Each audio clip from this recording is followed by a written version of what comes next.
Well, over the past few years, we've talked a lot about inflation rates, unemployment levels, and all the impacts on this area's businesses.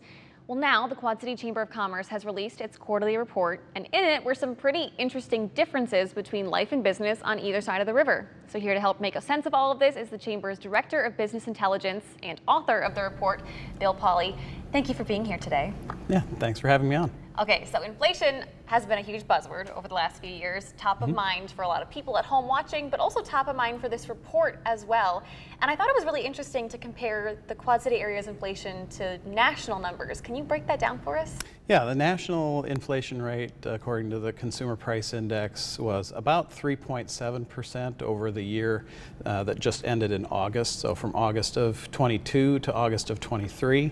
And for the Midwest, it was about 3.4%, so 0.3% lower than the national average. And the Quad Cities, the government doesn't report statistics for smaller metro areas specifically in real time, so we don't know exactly what the Quad Cities is, but it's probably on the low side of the Midwest, since the Midwest average is going to be skewed a little bit by Chicago, since that's the largest and highest priced area in the Midwest region.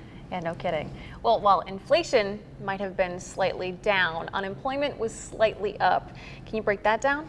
Yeah, unemployment increased a little bit over the last couple of months. It now stands at right around 4.6% in the Quad Cities area, as opposed to 3.8% nationwide.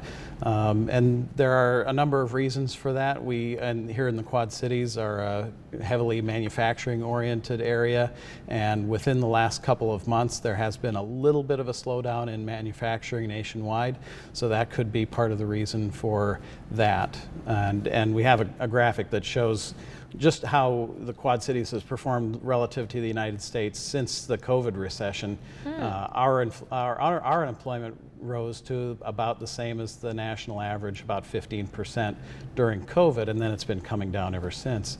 And so, as you can see, it's been bumping around in the 4% range for the last couple of years, getting down into the range just under 4% for a little while last year.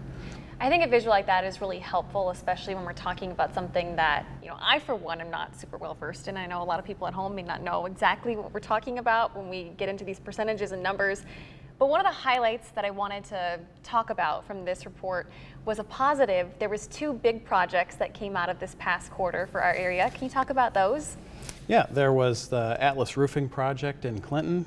This is an asphalt shingle manufacturing facility that's coming into Clinton, $200 million investment, and it's expected to have about a $63 million a year impact with over 100 jobs. And then CP Supply, a company that specializes in wholesale printing, just installed a large printing machine that is the first of its kind in the United States. And so it's a demonstration site. We'll have people from all over the country visiting the Quad Cities to see that machine in action. So these are projects that the Chamber has been involved in the case of Atlas Roofing, that was took several years for that to come to fruition, which is what happens with many of these projects. It takes a long time, but eventually you get that win. Yeah.